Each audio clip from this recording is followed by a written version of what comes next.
How might a man be convinced to renounce all of his blessings, to reject his history, to relinquish his ancestral birthright? How could he be duped into allowing the things that should bring him happiness to instead bring him despair? Utilizing their mastery of an esoteric, symbolic language, Hollywood's creative minds have, over the past century, embarked upon an unprecedented cultural experiment, with Western man as its subject. Their goal, put simply, is to turn us against our culture, our heritage, and ourselves, through convincing us that our reality is an enslaving fiction. In Peter Weir's 1998 film, The Truman Show, young insurance salesman Truman Burbank discovers that his charmed life in the idyllic town of Sea Haven is an illusion designed to control him. He is in fact the star of a reality TV show. His friends, family, and wife Meryl are paid actors, and his hometown is nothing more than an elaborate studio set. Every moment in his life, from his birth to his father's staged death to his marriage, are storylines in a grand narrative thought up by Christoph, the show's creator and director. Driven by his desire to reunite with Sylvia, the woman who tried to awaken him to the true nature of his reality, Truman finally overcomes his fear of the water and crosses the artificial sea separating Sea Haven from the outside world. Crashing into the painted canopy that served as his sky, and finding an exit built into it, he is confronted by Christoph, who compels him to stay in Sea Haven, telling Truman that there is no more truth in the world beyond than in the world he has created. Truman, turning and speaking directly to the viewing audience, exits the stage. The crowds cheer. Cut transmission. A familiarity with Hollywood's symbolic language empowers one to make a number of critical observations as to what the creators of The Truman Show are attempting to do, the narrative mechanisms they employ to do this, and the underlying motivations that drive them. Firstly, they are engaging in a critique of Western culture and society in order to foster alienation from its norms, values, and history. Sea Haven, initially presented to the audience as an idealized microcosm of 1950s white America, is quickly revealed as a cynical deconstruction of it. A wealthy, privileged town of white houses, white picket fences, and white people, its only diverse faces are relegated to token roles as smiling extras. We later learn that it is built inside a literal bubble, cut off from the cosmopolitan modern world.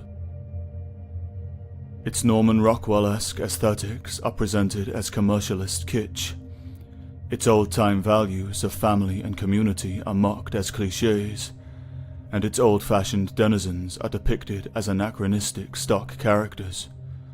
More, the traditional American life that it represents is portrayed as a conspiracy of lies designed to deceive and control us. In one scene deceptively rich in symbolism, Truman, leafing through the family photo album, comes across a photograph from a childhood trip to Mount Rushmore, the iconic symbol of American history. In it we see a young Truman dressed as a cowboy, the archetype of the American mythos, stood in front of an obvious studio prop of the famous monument. Truman remarks, "It looks so small." It does not take much reflection to grasp the true intended meaning of this sequence. Under scrutiny, the American history that Mount Rushmore symbolizes is exposed as a fraud. Secondly, the creators of The Truman Show are attempting to undermine the institutions of marriage and the nuclear family by framing them as mundane and repressive. Truman's wife, Meryl, a caricature of the archetypal American housewife, is portrayed as a vapid, domesticated busybody, spouting wholesome clichés in between transparent attempts to plug domestic products. When she is confronted with Truman's desire to travel the world, she scoffs and reminds him of his myriad duties and responsibilities, suggesting that starting a family would be just as much of an adventure. We later learn that to entrap Truman with fatherhood is Christoph's master plan to bind him to Sea Haven forever, and this thematic association between family life and imprisonment recurs throughout the film. At one stage we observe Truman as a child, framed behind a baby gate, its bars like those of a prison cell. Even Truman's wedding ring is implied to contain a hidden surveillance camera. In another sequence loaded with symbolic imagery, Merrill promotes a newly purchased kitchen utensil to the show's audience, while an unknowing Truman, crouched upon all fours, tends to the front lawn. Upon analysis, this scene is revealed as a coded critique of the traditional gender roles of married domestic life, man as laborer and woman as homemaker, framing them as cliched, oppressive, and meaningless. Merrill even resembles the cartoon mascot printed upon the box, implying that the traditional feminine role she represents is merely an artificial construct. Third, the Truman Show attempts to engender a state of social atomization in the viewer by fomenting distrust of one's family, friends, and neighbors. Every resident of Sea Haven is a paid actor, and they are all complicit in the conspiracy to deceive Truman and perpetuate his false reality. His best friend Marlon receives lines and directions from Christoph through a headset. His on-set father participated in the faking of his own traumatic death in order to manufacture Truman's fear of the water. Everything in Truman's world, save for his own atomized self, is a lie perpetrated in order to enslave him.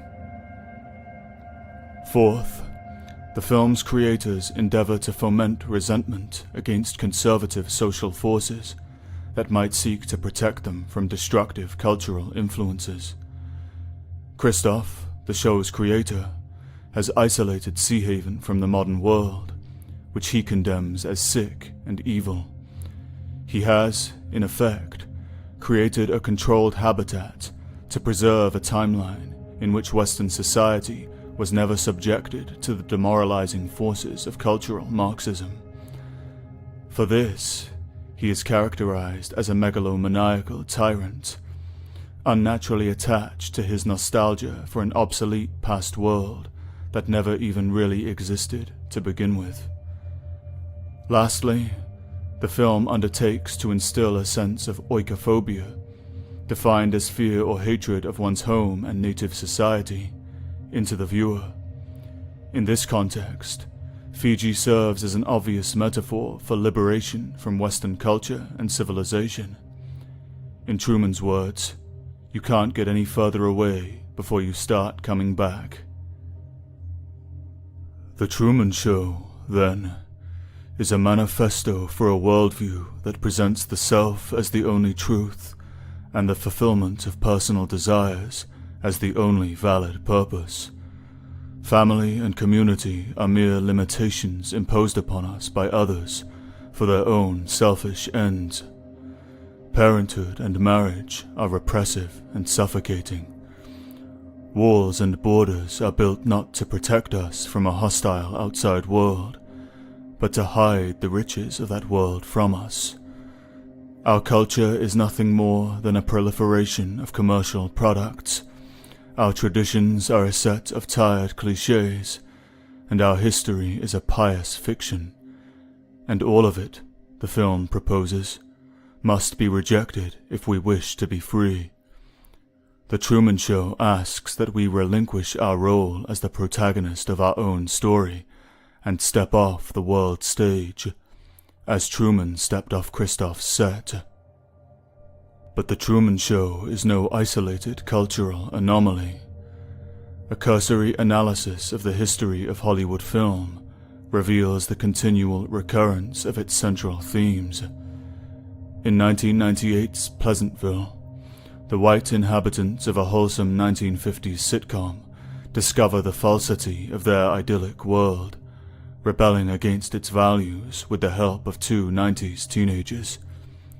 In 2001's Vanilla Sky, a wealthy white publishing magnate learns that his life of wealth and privilege is in fact a computer simulation, from which he is only able to free himself through suicide.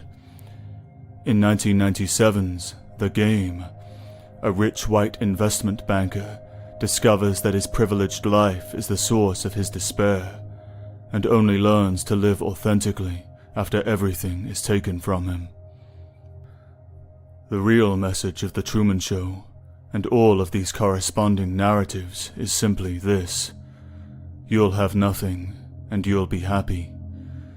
The hostile faction that controls Hollywood wants us to willingly sacrifice our birthright so they can claim it for themselves. They frame every blessing as a burden so that we will cast off our blessings. They seek to alienate us from our heritage so that we will not fight to defend it. They atomize us to render us vulnerable to their propaganda. It is simply tribal cultural warfare, waged through memes and narratives. The destructive consequences of this hostile cultural takeover are now more than evident. Hollywood's illusions have engineered masses of deracinated people, programmed only to behave in accord with the will of the men who have shaped their reality.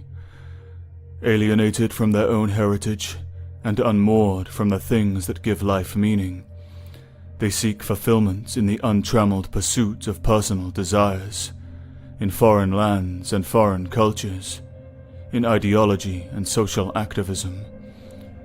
Their own culture they have been trained to treat with contempt, fear, and hatred, so that a simple image of wholesome family life now serves as a powerful psychological trigger.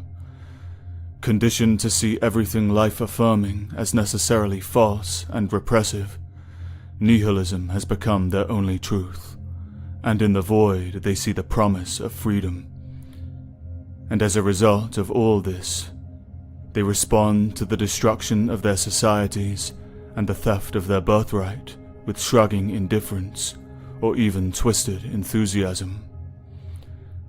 After all, shouldn't we want to free ourselves from this white, Western world? Isn't it full of tired cliches and stock characters? Wasn't it built to deceive and control us? They say that hindsight is 20/20, and time has indeed laid bare the depths of the deception perpetrated upon our people. We have earned no freedom through breaking the bonds of the past. We have found no fulfillment in sacrificing the birthright of our ancestors. There is no light beyond the door that Truman walked through, but only darkness.